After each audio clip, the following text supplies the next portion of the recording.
Dry eye disease is a fairly common problem, and to describe it very simply, it's mainly defined by the symptoms that the patient has, which typically would be feeling that there's dryness in the eyes, irritation, foreign body sensation, etc. But these symptoms are not just restricted to dry eye disease. A lot of other ocular surface disease conditions can also cause dry eye.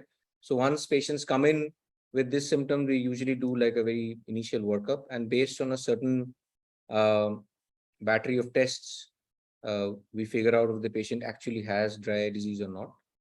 And just to explain it very simply, we have tears in our eyes to keep the eyes lubricated so that we have great vision and we don't have discomfort from the external environment or from constant blinking, etc. And when there is a change in either the quality or the quantity of the tear film in the eyes, or then that's basically what causes or what is known as dry eye disease.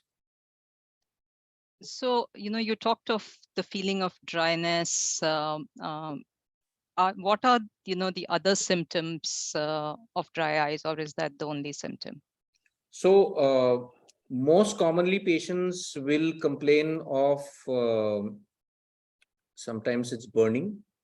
So that's fairly common. I think almost 80 to 90% of patients of dry eye disease, the most common symptom that they complain of when the problem starts is burning sensation in the eyes. They may also complain of the inability to keep their eyes open for a long time, that they need to blink frequently. They may have trouble working for long hours or for continuously on any kind of a screen, whether it is a desktop or a laptop or any visual display unit, like even a tablet or a phone. And then, like I said, irritation, foreign body sensation, or just a general feeling of dryness in the eyes. And is there also sometimes watering of the eyes? So typically, that would be counterintuitive. So I think a lot of patients, watering by itself needs to be investigated, because there are conditions that actually cause excessive tearing, which can be because of blockage, which can be because of inflammation.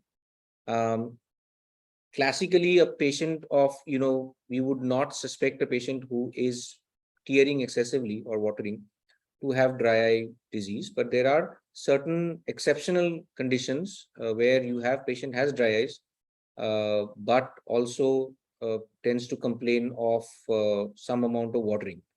But those are very exceptional. When patient comes in and says that I have watering of the eyes, your first differential or what you suspect first are typically diseases that are not dry eyes, but diseases that cause inflammatory conditions that cause excessive watering, or there is a blockage in the outflow of the tears from the eyes. Right. And does dry eyes also increase light sensitivity or photosensitivity? Yes, it can increase light sensitivity. A lot of patients who have severe dry eyes have difficulty in, working or going out into bright light, typically sunlight. Some patients may also complain of light sensitivity from something as innocuous as a screen. We have to understand that most visual display units or screens nowadays, or all screens nowadays, the light per se is innocuous. It's not harmful at all. And